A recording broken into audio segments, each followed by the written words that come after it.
This is about creating a future that is better for the environment, both climate and nature, better for us in terms of our health, and just a more pleasant, more equal, better future.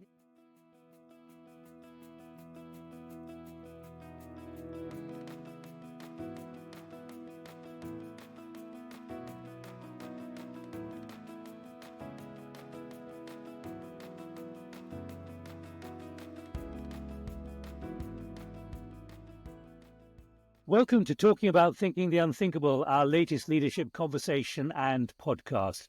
Hello, I'm Nik Gowing, founder and director of the Thinking the Unthinkable project since 2014. Well, the science about the deepening climate, nature and biodiversity crises is very clear. So is the evidence. But how can the public be reassured that there is a positive way forward, which they can engage in effectively and with confidence? Just think of the ambitious new target that the UK announced unexpectedly at the COP29 meeting in Baku. The new aim is to reduce emissions by a massive 81% by 2035.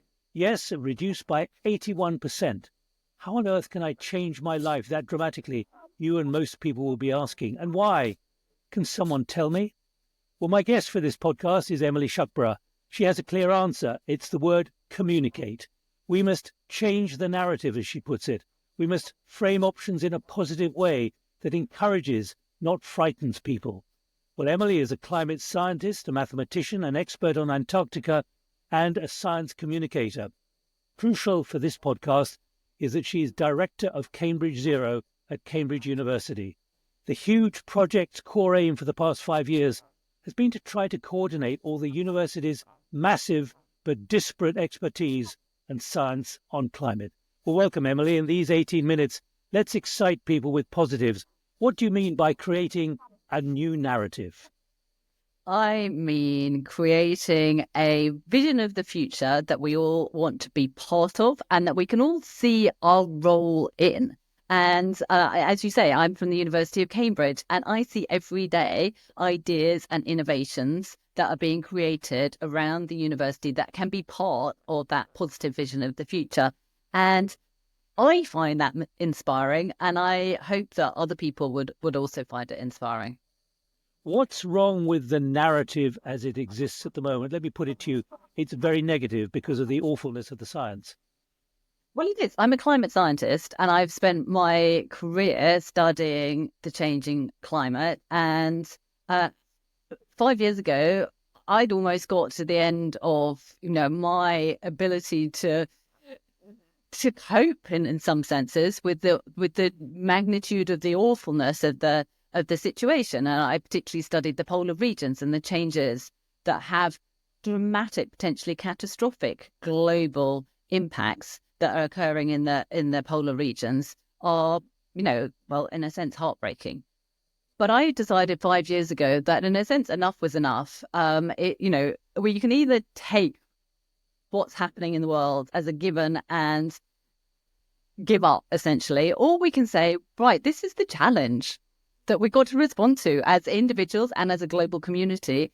And let's take on that challenge and find a way of creating a positive out of it and create positive solutions, use our human ingenuity and creativity to create a better, more sustainable world for ourselves and for future generations. And when you start to reframe it in that context, then all of a sudden you go from a sense of doom and gloom and, hopelessness to a sense that, well, let's do our best to see what we can do to solve this problem. And as I say, I see every day instances where currently they're at a small scale, but we sort of know how to scale up solutions. We've seen that already in terms of renewable energy technologies that have gone from, tiny scale in terms of wind farms and solar energy to now global impact in terms of a real sense of shifting our global energy systems, or the same with electric vehicles and battery technologies. We've seen those tipping points start to happen in some aspects of our lives. And so now the challenge is, how do we find similar ways of creating those tipping points across all aspects of our global economy and global society?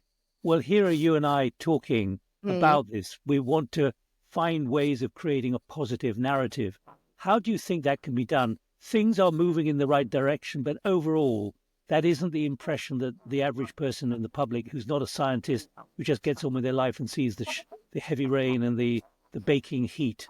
They don't know what to do. How can you change the narrative? Well, first of all, you said that, you talked about the UK's current new targets for, as you described, a massive reduction in our emissions. But we've already halved our emissions since 1990. So, and I think most people have barely noticed a change in their lives whilst we've done that. So I really do believe that this is possible. In terms of a new narrative, a new way of us living our lives as individuals, what can we each individually do? That route to that scale of emissions reductions is going to come about through two interconnected things. It's going to come about by technology innovation, and we've seen that in some parts. And I've already mentioned renewable energy and battery technologies, for example, but there are many other examples of innovations which are currently sitting in universities and need to be taken out into the real world. I'll give you just one example of low carbon or zero carbon cement, which is a critical material for buildings. There are other ways that we need to embrace that are not so much about technologies, but how we conduct our lives or our businesses. So in the agricultural sector, there are all sorts of changes that we can make to the way in which we manage our land that have benefits for climate and nature, but also still preserve that rural economy and our ways of life. In terms of our individual behaviours, I went to my workplace canteen yesterday, and there's been a major change over the last year in terms of the food offerings that they provide. And the catering manager, a wonderful, wonderful person called Ivan, had a real philosophy that if he wanted to improve the sustainability of the food offerings, the thing that had to come first was good, tasty food, and that people would change their behaviours and their choices if fundamentally it was tasty. And that's what he's done. And you go into the canteen now, and the food offerings that are vegan and vegetarian, plant-based foods are so delicious that honestly everybody chooses those by default. So there are things that we can do that are, this isn't about, hair shirts and living in caves. This is about creating a future that is better for the environment, both climate and nature, better for us in terms of our health, and just a more pleasant, more equal, better future. And it's in our hands to create that future. And that is where it starts to become exciting, I think, because we can shape. Well, look, let me press you on communication. I have actually in front of me a book which you published 2 years ago called Climate Change, but it's written with then Prince Charles, now King Charles. And I'm putting it up there because it's what we call in the UK a ladybird book. It's only 42 pages. It's very simple, and it's got plenty of cartoons and so on. What I'm getting over here is, how can you communicate this? How can you communicate this in a different way, which grips people, whether they're young kids or aging people who are just struggling day to day with putting food on the table, etc., etc. How can you get into their minds as well? Yeah. Well, you know what? One thing that if you say that I often say that we need to create a new narrative and we need to create a positive vision of the future. The other thing that I am absolutely convinced of is that those visions of the future and the solutions need to be developed with local communities and local people, because each of those solutions are going to be different according to the context in which people are living. And so, as you say, people who are struggling to put food on the table, we need to be working with them to find solutions to living more sustainably that work for them in their context. And I gave an example a minute ago of the farming community. And one thing that we're doing in Cambridge is we're working closely with the farming community in the UK in 3 particular landscapes to help work with them to deliver and identify solutions that can work to how they can manage their land in different ways for their benefit of climate and nature, but whilst preserving their life. But what you're talking about is changing perceptions. And I was very struck by a quote on your website from one of your colleagues, Nina Seeger, who says, quote, "Unfortunately, there's still a persistent perception that sustainable investment means sacrificing profitability, but that's not the case. People assume that if a job is going to become green, somehow it ain't going to exist much longer and they're going to be out of work. There's this perception problem. And that's why for you as a communicator, I come back to how do you create a narrative for people who are fearful that actually the future is positive?" Yeah, there's a perception problem, but there's also a coordination problem. And that comes down to the communication again, because an individual can't solve the global climate problem on their own. A single business or an investor can't solve the global climate challenge on their own. What's required is a set of actors coming together. So you mentioned right at the start, UK national policy, setting the agenda, setting in part the narrative at a national governmental level. That then needs to be supported by market shaping policies to help support businesses who want to do the right thing. But if they do the right thing just on their own, it's very difficult for them to be successful and very difficult for them to fight against the vested interests of the incumbent businesses. So there needs to be that support and a policy environment. And the same for individuals. One individual making the choice to do something more sustainable in their lifestyles is not going to make the difference. But if we create a much more coherent narrative that supports new green jobs and the skills training that's associated with that, that supports the infrastructure to enable people to live their lives more sustainably. So it's not the narrative is not just about convincing individuals to do things differently. The narrative is about creating an entire coherent ecosystem that supports that positive change. I know, because we've spoken many times before, that you talk to business leaders, you talk to leaders, political leaders, you talk to a lot of people. Are they surprised by this when you tell them actually there are many positives? Because there does seem to be a culture of doomism, of being gloomy, as opposed to seeing the bright side. Is this a mindset problem? What are you dealing with here? How do you change those perceptions with a new narrative? Well, I think one thing that when I try and and I do passionately believe that there is a positive narrative here, but when I do so, I sometimes get pushback, and I sometimes get people saying, "Isn't this just wishful thinking?" And I think that therefore having really credible examples that are living examples of where positive change has been already enacted to give people a sense that this isn't a hopeless cause. And those positive changes can be at a global level, at a national level, or really down in terms of local communities. I think that is really important to give a sense that this isn't just wishful thinking. There are real opportunities here.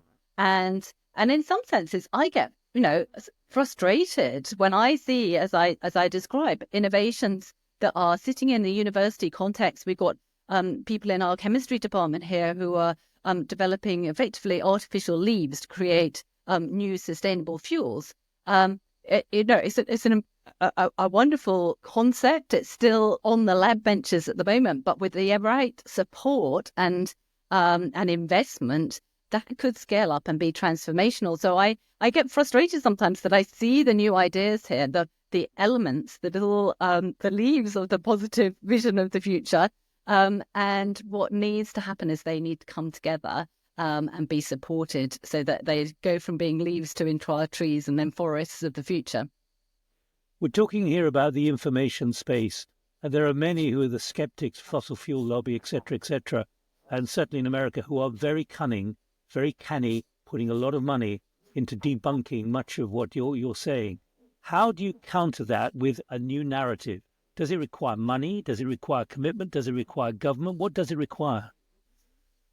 Well, as you say, there are undoubtedly vested interests from the incumbents of an old narrative.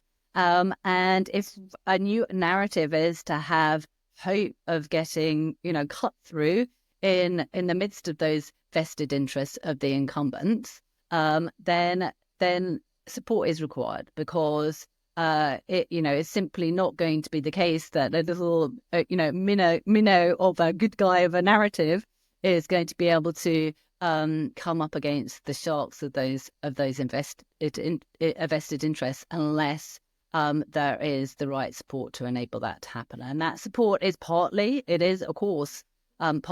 ensuring that there is the right financial funding of both the narrative itself and the ideas and innovations that sit behind the narrative. But I come back to the fact that it is about a broader systems change. And so things like the policy environment are really important as well, to ensure that there's a fair playing field to enable those new ideas to break through. Emily, literally, we've got a couple of minutes left. Let me encourage you to come up with the big idea where people are watching, maybe a bit skeptically, saying, what the hell can I do? How can I benefit from this? How can I forward? How can I push this? Help push this forward? How can I how can I see positives here? What's the overarching message that you've got for them, the skeptics who want to be persuaded?